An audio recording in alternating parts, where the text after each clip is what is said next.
Welcome, Dr. Dave. Thank you. Doing, good to be here today. I haven't seen you in a while, man. Yeah, that's right. Cause no one's seen me in a while. You've been a little busy, haven't you? For those of you who don't know what Global Food Providers is, I was going to work up a little thing and try to explain it, but we've got the jockey here for that horse. So give us a little synopsis of what Global Food Providers does. Well, we have fed widows and orphans for 35 years. Wow. And we're a small organization, nonprofit from the U.S., and I just dragged that thing along with me when we came to Panama.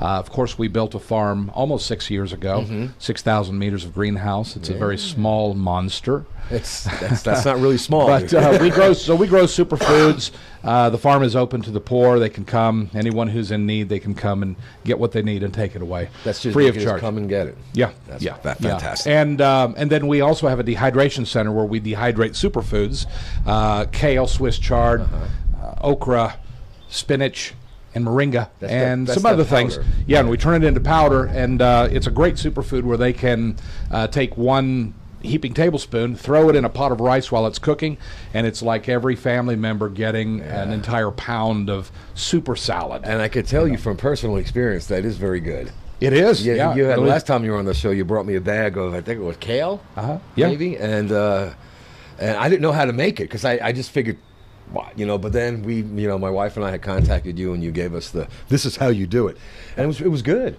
It is. It added a good flavor to, I guess what would be considered by a gringo, boring food, just white rice. That's right. So, and it's nutritional for you too. Very nutritious, and when you get the little kids, when the indigenous children or the Panamanian children take a bite and smile and look for more, you hit it. You hit it right. You did something right. That's right. So that's what we do, and then also just because we just got a heart to serve when like this lockdown happened and people all around us were just starving, couldn't get out of their homes. Many of them in a situation where it would take them 2 hours to walk to the store, and they only had a 2-hour window, so they're illegal. They were stuck at home, unable to eat. We have been able and had so much help, so many people donating in to where we had mobility because we're farmers and we have 24/7 access to the world. So we would fill the trucks and take them up. We still do that now, once or twice a week, depending on where the real need is. That's a really important gap to fill, because I don't pretend to know how the Panamanian government goes about making the decisions on these time, how many hours you get, but it would make sense to me that they would understand that there are people in their own country that need more than 2 hours to walk to a store and walk to get back. And we also know, and I don't know if we discussed that with you, but I know I've had a few other people that work with the indigenous and with the people in the interior, to where some of them were getting arrested just walking to the store to get food. Right. Yeah. And you give someone who's indigent a $200 fine. Right. It doesn't really add. And he makes $68 a week. And this is not a disparagement towards the Panamanian government. They've been very good to us expats here, but it is something that is a need. And when you get Global Food Providers and people such as yourself all through the nation filling that gap, that's a really, really important and very valued very valued service to provide. I think that the Panama government is so overwhelmed. Oh yeah, no one asked for this bomb to drop on all the nations, and quite frankly, many of them, who have always lived in Panama City, don't quite understand a 4-hour total walk to the store and back. Yeah, even though it took you 4 hours to drive across town. Right. That is true. That is true. But I think that a lot of these people, in every crisis, someone's going to fall through the cracks. Yeah. And over in our neck of the woods, Cherokee, we've just got people everywhere that are falling through the cracks. And that's one of the things that I wanted to make sure we talked about today. Is in addition to obviously, the great need in this province, just from the lockdown and from the restrictions and whatnot placed on that. Now we get the tail end of a hurricane come through, and I know we got damage here in Boquete and this side of the volcano, and there were needs to be met here. There were landslides, but you guys on the other side, Volcan and Cerro Punta and those areas, you guys got hammered. Yeah. I mean, really bad. I put a photo album together about 2 months ago, about maybe 70 or 80 pictures that I collected from social media, and the pictures and videos of the damage to where you guys are, or where at least on that side of the mountain, where you're serving. It was, well, I can't even imagine. And I have been through earthquakes. I've been through tornadoes. You know, I was through the '89 earthquake in Oakland, California, and comparatively, you know, we skated by. You know, I mean, obviously there was devastation, but the just being cut off from everything. How did you organize? Because I know you did a lot over there. You guys just were bam, back and forth and back and forth and back and forth with stuff. How did that come together, and how did you manage to get food up there? We had a lot of help. We had, of course, our wheels are on the ground, but we're not the ones filling the truck with the food. So we're just partnering with, you know, gracious people. But our first trip up, after the Volcan Cerro Punto travesty up there, my eyes were opened when I rolled up that road between Volcan and Cerro Punto, and we ended up on a makeshift gravel road because I'm not sure where the other road was. It just wasn't there anymore. And I looked over and I said to the guys in the truck with me, I said, you know, I think there was a building here where we used to drop all of our peppers off when we first got started farming. Wow. It was a big, and it was gone. It was only backhoes and bulldozers rolling huge stones and rocks where the river had literally taken over all of this. There were no foundations. Nothing was left. It looked like a nuclear bomb had gone off from that point forward. Wow. Huge trees, and I mean, imagine 15, 20 feet tall of just little sticks that were really huge trees, but they're all just jammed up and, you know, up on the side of the like river. A log jam. Unbelievable. Wow. Unbelievable, the destruction that hit and how fast it came. So from that point forward, then, we were in four-wheel drive, heading up into zones where people were totally cut off. Farmers couldn't get to their fields, or farmers couldn't get out of their fields. And then many fields that were on the side of the mountains were just, you know, when that Cat 5 hurricane, the first one came through, headed towards Nicaragua and Honduras, we're 500 miles away, theoretically. Well, you don't think that, And we got a little spin off of that, which ended up in 2 feet of water in 3 days. So really, there's about 18 inches to 2 feet of volcanic ash everywhere over on that side of the mountain where we grow. And but once that water saturated down past that 2 feet, everything underneath it is slime. And when it hit that slime, the topsoil just fell off the mountain, slid down into the river, and went away. Went to the ocean. I guess the weight of the ash and water probably was too much for it to adhere to that. That's right. And so not only did we lose that, you know, we lost that crop that was on that field, we've lost all the topsoil, so that farm's gone. Yeah, there's no coming back from that. No, we had talked. Now, you've been on the show several times, and you've mentioned this formula that you have, and I had not committed it to memory. I'm sorry about that, but you don't have my elevator speech down yet. No, I do not have the elevator speech down 30 seconds. yet. I'll work on it. But I know that you mentioned that there are catastrophic events that when they happen in a sequence, results in a worldwide catastrophe, and you know, with hunger and loss of farms. And I have to imagine that what happened with the tail end of Eta, combined with the pandemic, has had to have hit one or two of those. You're absolutely right. So can you explain? Sure. Yes, well, in my please. Global Food Revolution book, I have the 4 facts and a wild card. Yes, Just I have put that it on book, the by hand. the way. Yeah. Yes, you gave me a 4 copy. facts and a wild card. And so, fact 1 is global population explosion. We're heading to 9 billion people by 2050. It's just, we're heading straight up. Fact 2 is farmland, usable farmland reduction, which that hit during this storm. We lost farmland permanently in Panama during this last storm. That's what you were talking about when it hits the slime and that there's just no topsoil. Or whatever happens, and it could be geopolitical. Hey, it cost me 50 cents to grow tomatoes, and you're offering me 30, so I'm out of business. So when you shut a farm down, you don't just start it up in a McDonald's minute again. Right, no. You know, so there's all kinds of reasons why farms are going down all over the world right now. Yes, and the weather patterns as well. Number 3 is we're in a technological decline. We used to be able to grow lettuce in 45 days. Hydroponic, we can get it down to 28 days. We need to get it to 20 right now, and we can't. We're stuck. Do we know why? Stuck. I mean, well, we just don't have the next breakthrough in technology to make things happen miraculously and bigger. So it has yet to be developed. That's right, and we're looking for it, but it's not happening yet. So number 4 is crazy new bacterias, viruses, and superbugs, fungus, hongos that have never been on the earth before, and here they are. Yeah. One small virus in March just added the speed of famine in the world by 80%. That's what the United Nations World Food Program says, that this lockdown in March just expanded and increased the train that's coming, called global famine, by 80%. So you know, the lockdowns throughout the world, that has accelerated some of these viruses and funguses. Well, the lockdown has accelerated the famine, the famine that's coming. Right, okay. And that's 80% globally, but crazy enough, where we live, 270% in Latin America. That's the speed of famine now.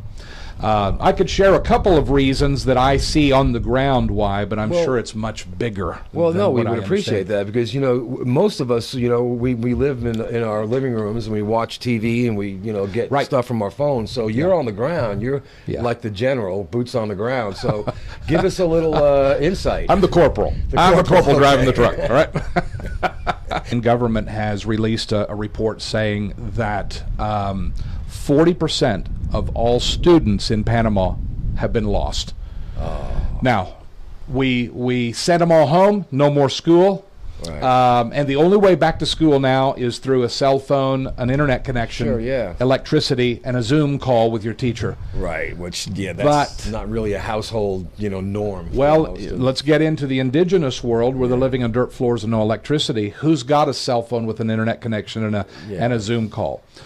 So imagine, before March, many children who came to school all through Panama, they only got one meal a day, and that was the one provided at the school. Sure. Now we shut the school down and send them home.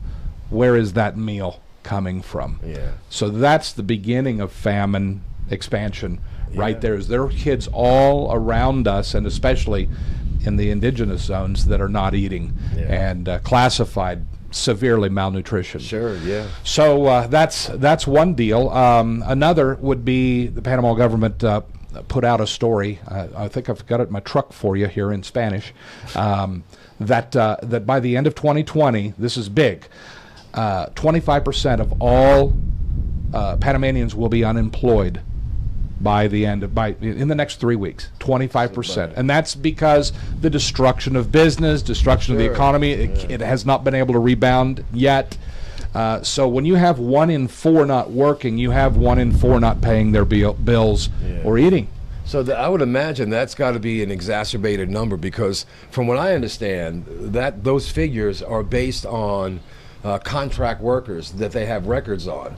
And then when you add in all the non-contract workers, the housekeepers, the gardeners, the people, that's got to be more than 25%.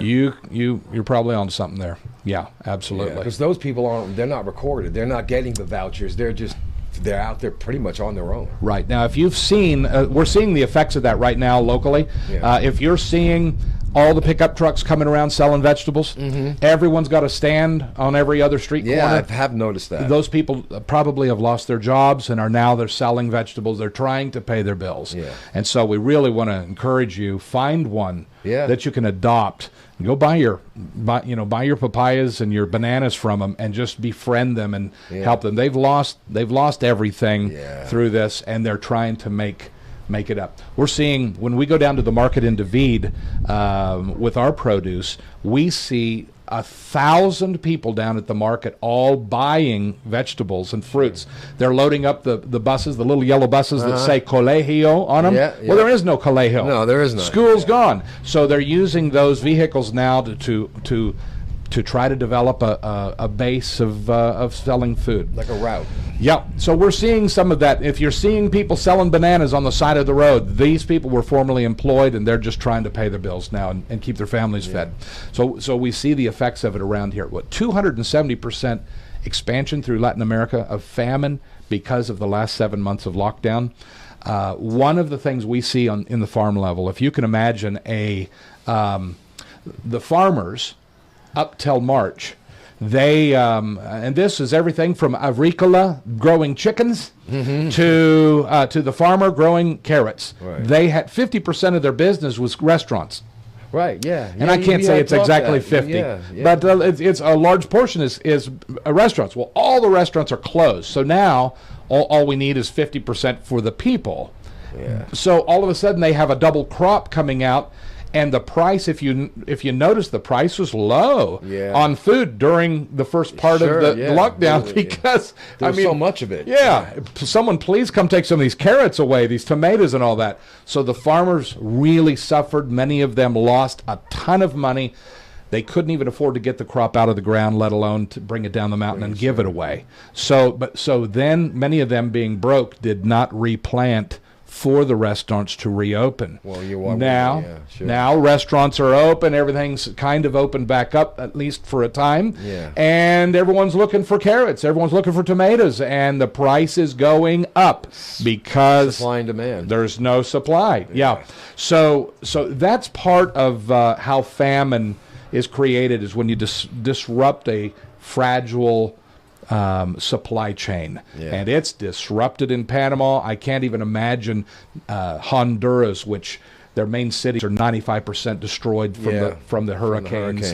You know, all of these different things. And by the way, I gave you the 4 facts. The wild card is climate craziness. It's heating up in some places and cooling down in others. Jungles becoming deserts, deserts becoming jungles, and none of us know for sure what our location will end up doing. Just got to try to prepare for change. Whatever, something's going to happen, but we don't know exactly what that is or when it will be. Right. That's right. So, and we got about a 48-hour notice on the 2 feet of water coming. Right. You know, so change is coming. When would that be? Well, 2 days. It's coming now. And when those things come, you just can't get out of the way. And many of us who are very wealthy, if you own a car or have a refrigerator, you're on top of the world. But many of these that are super poor just cannot get out of the way.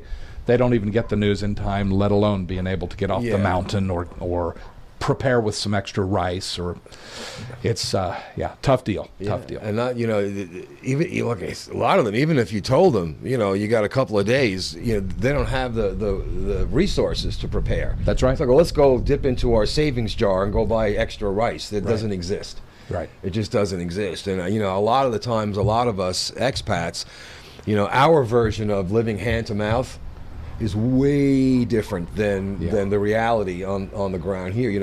Our little group, we adopted a school up here in Jaramillo. It's Escuela Estrella Los Valles, and it's 136. There's 32 or 35 families in that school, 136 kids, and we've been having fundraiser after fundraiser just to feed these families through. Because without school, like you said, there's no food. Right. And it costs $1,200 a month. Basic to feed these families and keep, a lot of them lost clothing and shoes and whatnot. And, what a price. 135 kids for $1,200 a month. And, fortunately for these families, we've managed to raise enough money to get them through. Hopefully, the schools will open again in March. But that's just one school. Right. One tiny school, and 35 families. That's not a large school. It's one school in one remote area on one mountaintop in the entire area here. And you have to. It's heartbreaking, when you think you're barely making a dent. There's so much need here. There's so much, like you said, there was the catastrophes, between the lockdown and the weather patterns and the hurricane and all that, it's just, how do you even make a dent in that? I mean, that's, you know, you guys just plod along and you go every day and you do and you do and you do, and you know, bless you for that. But how, God, that's got to be. We kind of feel like that ox sometimes. Just keep your nose down to the ground and just look forward, you know, and don't look at the rest of the field or how big it is. Just keep walking, you know. And yeah, that it's only going to be the mercy of God that any of us get through this unscathed. It's you know, really you know, it's you look at it from the perspective of what from expat eyes. And even as heartbreaking as that is, that's not even a drop in the bucket towards what, you know, these individual families and individuals and farmers and whatnot are experiencing. Yeah. You know, there's got to be a sense of desolation there when you look at the side of where your field was, and there's no field, and then there's no house, and then there's no barn, your animals are gone. I mean, everything is just gone. Yeah. Facing that has got to be just personally devastating. Well, yeah, no doubt many of them probably went to bed one night and prayed to the Lord and said, "Are you sure you want me to farm?" And woke up the next morning and said, "Well, I guess that answer's been given." Yeah. You know, the farm's gone, and there's no planting in slime. The topsoil's gone. So this, and that's what you mentioned earlier about, you know, this. It's not a you can't come back from that. Yeah. I mean, what, you going to bring in truckloads of dirt? No. You know, when that's gone, that farm is gone. So that's out of the picture. You know, you can't even count. Okay, well, in 5 years, you know, we'll have a farm. I would imagine, in geological terms, it'll be a really long time before that area, that devastated area, is ready to farm again. That's right. Now, does that contribute to that 200 and something percent? Absolutely. That's all part of it. All does. Yeah. It all does. Well, because now those producing farms will no longer be bringing their produce to the market, and now we're stretching supply and demand again.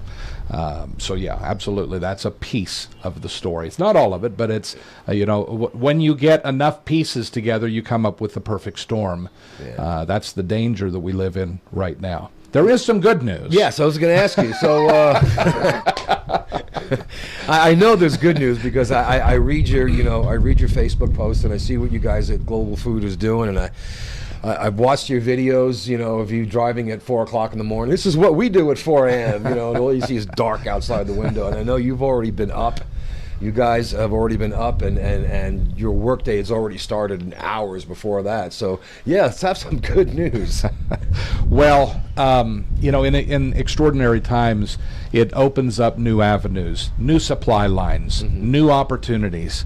Right now, we can look out and see 25% or more unemployment, or this is a good time, especially in the expat community, for entrepreneurs who may be retired, come off retirement, and to help develop some new supply lines for some of these people.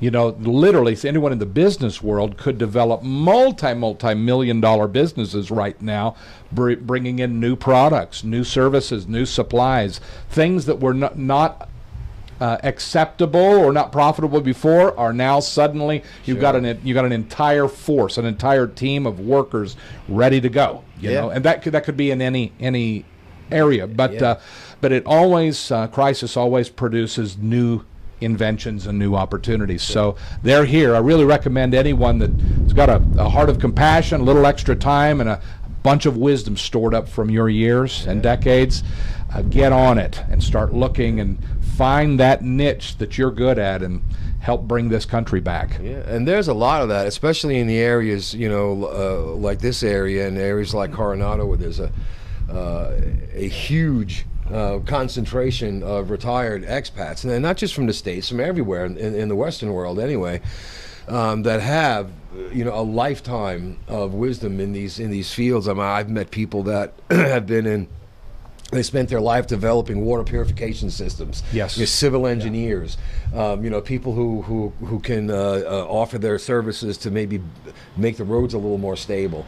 And I read these stories, when I scroll through through the Boquete groups and the Dehydrate groups and the Volcan groups. I'm a member of all the groups because I want to know what's going on around here. And it's like, I spent 30 years as a civil engineer building water purification systems in the Western Sahara. I'm like, help, help, right? Yes. And just the sheer amount of the collective wisdom and talent here amongst the expats communities.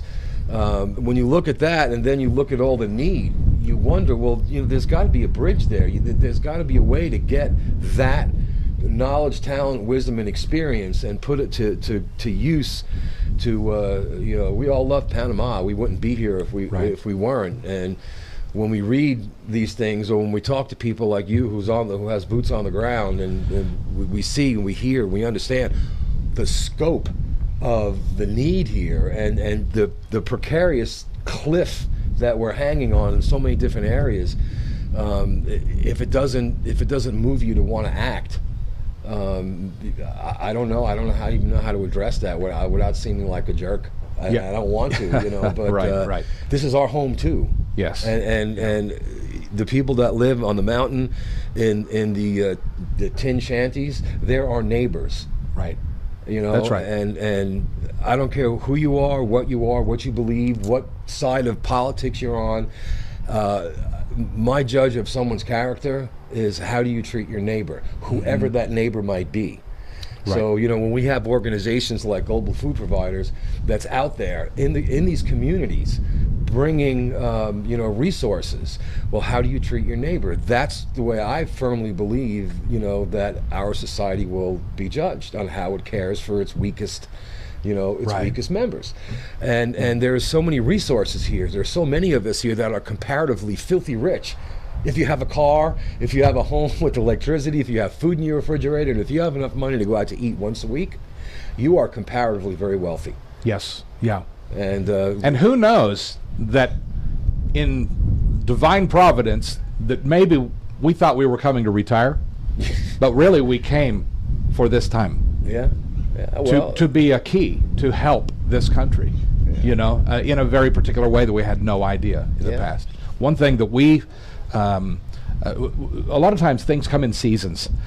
We've been pushing dehydration for years. Yeah, the first couple of shows you were on, you talked about the machines and how you were doing all that. Very interesting stuff. Yeah, and so 40% of all food grown around the world, you could land anywhere, drop yourself on a parachute anywhere, and probably 40% of that food's being lost, one way or the other. It's wasted or it's harmed. Look right for the grocery store. It doesn't make it. It goes rotten before it gets to the home, or at the home we lose about 10% that we just don't get eaten before we throw it away. So 40% around the world is being lost, and we have a food crisis. So we've always said, let's look back.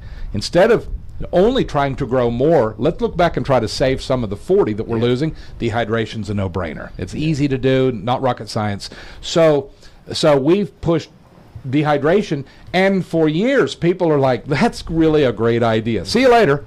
Oh, yeah. And now all of a sudden, whoa, 270% increase in famine. Yeah. What was that about dehydration? Well, and I know, like I said, it's already got more than half the show's already gone yet. Can you give us an idea or a crash course in how dehydration works, and what are some of the benefits, and what you guys specifically are doing with the dehydrated product? Sure. So, and our dehydration season is on now. The whole world's interested now.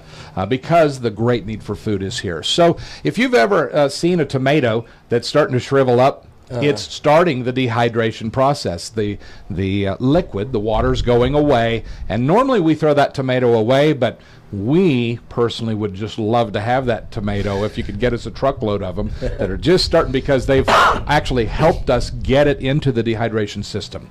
So dehydration is pulling the water out of the produce through a simple means of heat and airflow. It's 75% airflow, 25% heat.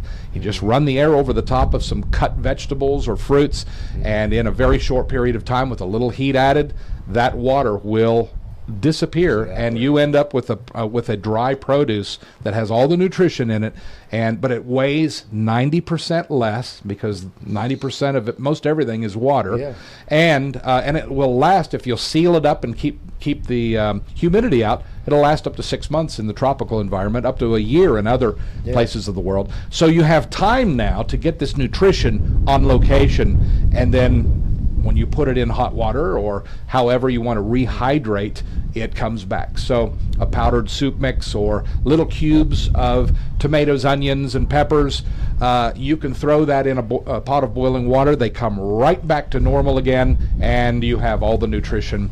And you were given up to 6 months to get it transported on location. With that fresh tomato, I've got a couple days to get it to the guy that's going to eat it. And if he has a refrigerator, he can store it for a few more days. But it's going down. With dehydration, you suspend all of that nutrition. And a lot of the people, a lot of these, when you think about, well, a home without electricity, a lot of times all you think about is, well, you have nowhere to plug your phone in, there's no lights, but there's also no refrigeration. That's right. Yeah. Yeah. So we assembled a prototype building and dehydrator, and it does realistically about 120 pounds per cycle is what we can do. And how long is the cycle? 8 to 12 hours, depending on how thick you cut it, if you cube it or leave it whole. But basically a day, 1 day, one cycle. So that's an awesome deal to be able to take 120 pounds. And what we grow on our farm, we found that superfoods, leafy greens, love to grow. So we grow lots of kale, Swiss chard, collard greens, and mustard greens, okra, and spinach is our number one. We're the kings of spinach. We have a jungle of it out there, and it just grows on its own without much intervention from us. Bok choy. And bok choy, that's right. Forgot about that. We've got a few other little things that we do, and we just started growing stringless green beans. They're not available in this country other than through us, as far as I know. And when you bite into it, it reminds you back home. Years ago, So we grow that, and we dehydrate that as we grow it, 120 pounds a day, and then we pulverize it into the super powders to give out to the poor. So that we have hit our next bottleneck. 6 months ago, we hit the wall, and that is now we have donors who are saying, "Hey, I got 3,000 pounds of tomatoes. Do you want them?" And my answer is yes, but I can't take them because at 120 pounds a day, I'm going to lose 2,800 pounds. I'll get 2 days dehydration done, and then we have to throw the rest away. So the answer has been no. Yes, we want it. No, we can't. No, we can't. And so we took it on ourselves to just start plowing forward and taking every spare dime we got and start going towards 15-time expansion. So right now we're in the middle of building a dehydrator that'll do 1,800 pounds a day. So that's a significant, wow, that's from 120 pounds. That's a significant 15x, baby. Wow. And so what that will do is when the guy says, I got 3,000 pounds of tomatoes, we say, bring it. Yeah. Now we can do it. 1,800 pounds a cycle, you got more than half. Day and a half. Yeah, in a day and a half, we're done. And then there's farms around. There are farms that put 1 to 20 semi-truckloads of produce in the ground every year because they don't have a market for it. They grew it. It's going bad. Just put it in the ground. And they dig holes and they throw them in the ground. And these places have said, if you can get it dehydrated to give to the poor, we'll give it to you. But at 120 pounds a day, you just can't do it. So we're on our way, and anyone who would like to get ready, get your knife sharpened because we're going to be slicing, dicing a whole lot of food in the near future. And we also, the last time you were on, and the last 2 times you were on, we talked about, doing this stuff on a small scale, like in your home. Right. And we talked about you could actually do this in your house. Obviously, not to the scale of a commercial farm, but how does one go about doing that? Is this an easy thing that we can do? Where it sure is. How much do these things cost? And once in a while, you'll see someone selling a dehydrator in their garage sale, and it's first thing gone. The first thing gone.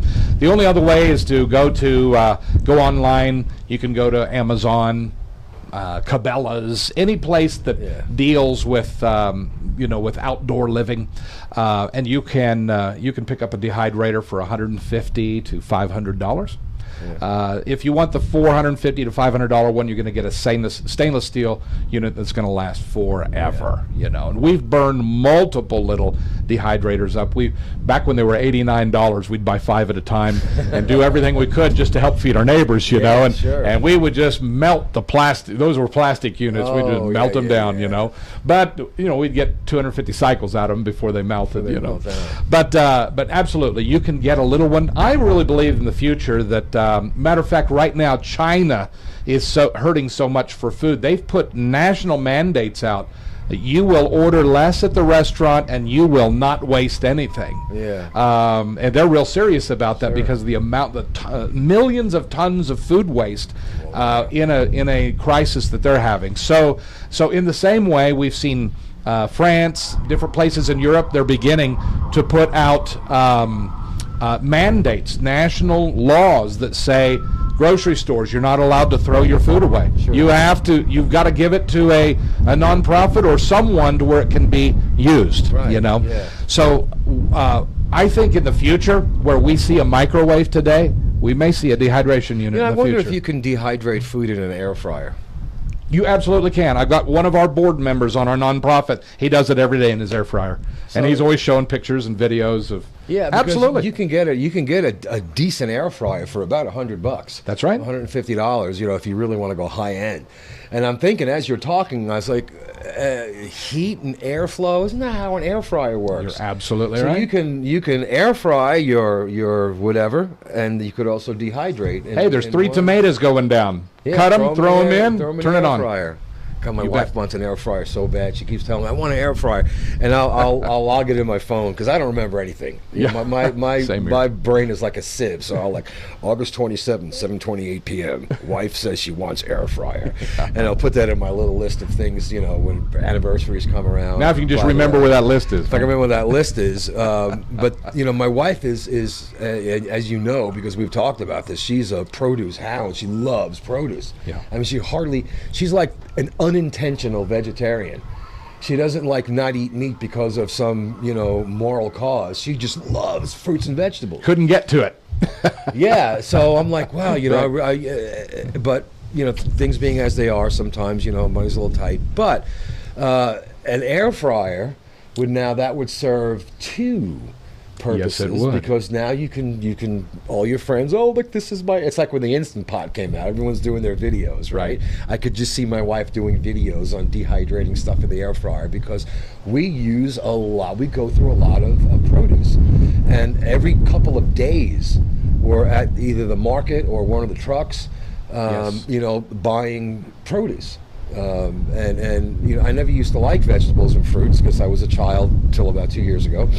And now my wife makes it in ways to where, this is really good. This is honey glazed peppers or whatever it is. And I'm like, So now, I've become more conscious of driving around, seeing, when you mentioned earlier, I am seeing a lot more of pickup trucks, cars with the trunks open, college, school buses.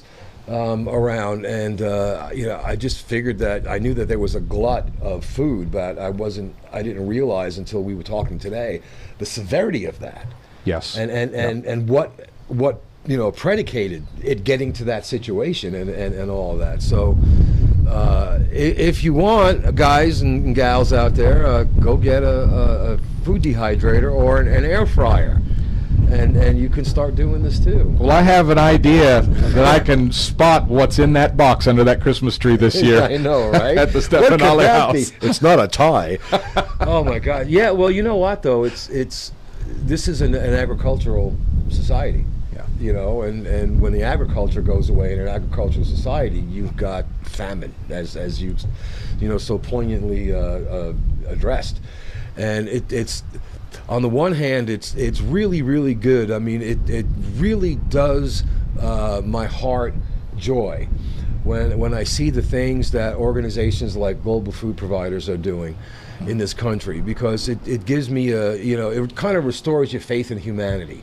There's so much bad news out there. There's so much violence in the world. There's just so much. It's almost overwhelming as you doom scroll, through your That's a good word. thing, and it's like, oh, this guy, and then there's those points of light, right, that I look at and I'm like, this person, look what this person is doing.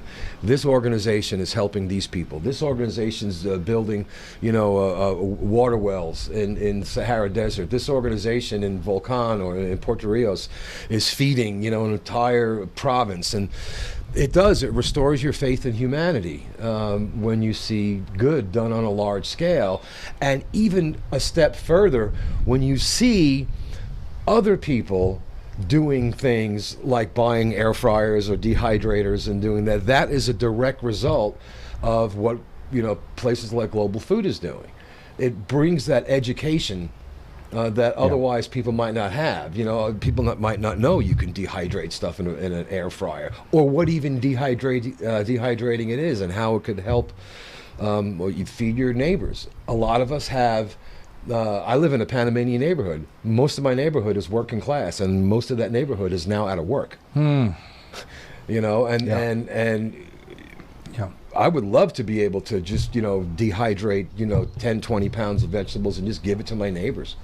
Here, have this. Right. And I tend to ramble, but it really does, though, Dave. When I see people working in our community in a selfless manner, however you're led to do it,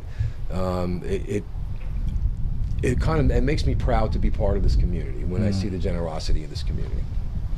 Wow. Yeah. Well, that's so true. And there are so many people we've seen.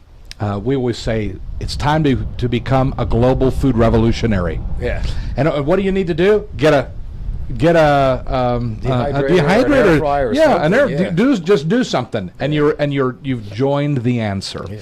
And since this lockdown started, we have seen so many people, so many individuals, families, groups that have gotten together and have sponsored schools or the Jaramillo area. We've just seen it happen all over the place. People have just activated into providing the answer, and that just makes my heart proud. Does it though? Yeah, it does. And it does restore your faith in humanity. Really does. This community I have seen over the few years that I've been here, just over and over again, there's a need, and this community comes together. And I don't just mean Boquete, I mean all the communities in Chiriquí, which is obviously what I'm most familiar with, whether it be here in Volcan or Cerro Punta or down in David or Pedregal, wherever there's a need. Like I said, I'm a member of all these local municipality Facebook groups, and there's always the expat community is always coming through, and not in a way where they're looking for pats on the back. Right. My wife has a phrase that she likes to use. Don't get caught being awesome. Right? That's great. Don't get caught being awesome, and obviously, when you have a charity and you have, an organization, you need to get the word out on what you're doing, because you're relying on the kindness of others. But if you're walking down the street and you see a family and you've got $5 in Balboas in your pocket, if you carry around $5 in Balboas in your pocket, you probably don't need it. That's right. Just the little things like that. You be at the store. How many times have people come up asking for money, and you're like, oh, these beggars, blah blah blah. But just one or two words into that, then you realize, well, this is a mother with a child, and that piece of paper she's holding in her hand is a prescription for $4 worth of antibiotics. Right. You know what? Walk her into the store and pay for the antibiotics. Yeah. And you don't have to take a picture of it and put it on Facebook. It's things like that, from the small to the large, to what you guys are doing, that really kind of makes me proud to be a human. Right. You know, because like I said, there'll always be, as they say, there's evil in the world. There'll always be evil in the world. There'll always be evil people in the world. There'll always be people who have nefarious agendas, and I think it's on us, on those of us, you know, who want to do good in the world and provide, Yes. to rise above that din. And to let other people know it's not all bad, man. You know, there's That's people, right. there's people doing good here, and you can be part of that. Mm-hmm. I did want to ask you one thing. It just came to my mind now, because now I'm on this air fryer thing. Get it before right? you lose it. I'm on this air fryer thing. You know, Day and I have stayed in several B&Bs here for various reasons of, you know, getting our water is out, or we're getting work done on the house.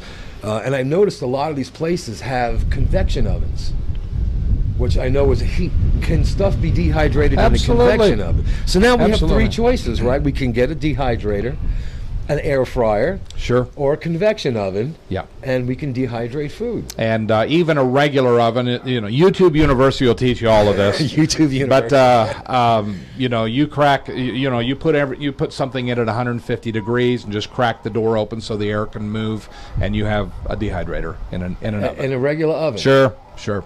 Yeah. Again, it's not rocket science. It's very Heat and easy. air. We want it to be. We want it to be rocket science, but it's Yeah. really not. It's just airflow and heat. Wow. Yeah, and mostly airflow. Yeah. Yeah. And I you know, especially in the highlands here, the humidity, food doesn't last long at all. I mean, we have a big, I guess, serving platter that, thanks again to my lovely wife, who, by the way, on December 9th, that was 30 years ago to the day we met. Wow. And Congratulations. everyone, because we got married 12 weeks later. Our 30th anniversary is coming up in March, and everyone said, "Oh, it'll never last. It'll never last. It'll never last." And they were taking bets. Right? Our family was taking bets a year, you know, 18 months. Well, 30 years later, we're all still together, and they're all like divorced. Some of them 2 and 3 times. But we won't talk about that. That's another day. But excuse me. You know, she gets the vegetables and fruits from the local markets and trucks, and you notice that shrivel that you were talking about earlier, that starts to happen sometimes within 24, 48 hours. Mm-hmm. And now, you know, we're mad making salads because, you know, we don't want to throw it out. We don't want it to go to waste. And I had never even considered, because I guess I'm a failing student on YouTube University, that our own oven could be used to. Too bad you can't run a microwave with the door open. Right. Yeah, that probably wouldn't be very safe, though, would it? Might not be. And you know, the way algorithms work, the moment you type it in to YouTube, you will always get opportunities. They'll be Right. sending those videos to you Oh, my God. from now on how to dehydrate once This you is how I- type it in once. Yeah, that's true. That's how that works. But Yeah. you know, since the first time you came on the show, the whole I guess the process of dehydrating has always been fascinating to me, because, you know, I grew up where I grew up and how I grew up when I was a child and a young adult. I guess you would consider upper middle class, almost to that line of being wealthy. And we threw so much stuff out. It was pathetic. You know, my parents we'd have like a 5-course meal every night. And on Sundays, the entire crew would come. We'd have 30 people in our house because we had a giant, stupidly giant house. And so much was thrown away. Yeah. And even in my I guess you would call youth with blinders on, I wasn't exposed to poverty till I was in my 20s, honestly. Sure. Even in that atmosphere, you know, living on the North Shore of Long Island around all of this excess, it always occurred to me, why are you throwing so much stuff out? I mean, they would overcook. You know, we've got 6, 7 people at the table, and there's 2 chickens, there's, you know, 5 pounds of pasta, there's just this giant salad, and then I watch at the end of the meal as all that was just scraped into the trash, and I'm thinking, you know, that old adage, you know, you can feed 10 families in Africa, you know, with the stuff you're throwing out. But I never got that whole eat your vegetables speech, you know, because I was the youngest and I was the only boy, so I got away with murder. But ever since then, I've always been fascinated. How there's got to be ways to where when those of us who are considered wealthy are done with ours, you know, that this could go to somebody else. This could feed somebody else. And I guess that made me kind of the black sheep in the family, because I was like, well, what about them? What about the people on the other side of the tracks, who are going through dumpsters? And here we are with 10 times more food than we need, and it's going in the trash. So when we came on the show, the first time we met and we talked about dehydrating food, well, that brought me 40, 50 years back. And I wish that this technology, it might have been available, but I wish it was more mainstream. I wish it was to be like when we finished eating, we could just take all that stuff and put it in this machine, and then it can be just put in a bag and it's given away. Right. Right. So here we are. Here we are. Times have changed. And what you're doing, is keeping that in the, or trying to keep that in the forefront. Yeah. This is what we can do. So if you got an air fryer, if you have it won't work with a Fry Daddy, which is a shame because I love my Fry Daddy, but with an oven or a tabletop dehydrator, it's not just about saving the food for yourself. You can also give that to the people in your community, that need it. That's right. I guarantee you, if you walk up to a lot of the people on the side of the road here or standing around the shopping centers and hand them a bag of food, they will be thankful. And it's not about the pats on the back, but it's been my experience that I get more of a blessing helping people than when someone tries to help me. When people try to help me, I'm always like, oh, I can't take. You get that pride gets in the way, Mm-hmm. But it always feels good to help others. However you want to interpret that, is fine. Yeah. But it always feels good to help others, and being able to use this technology, which you said is not rocket science, we could all do it. I mean, if you have an oven in your house.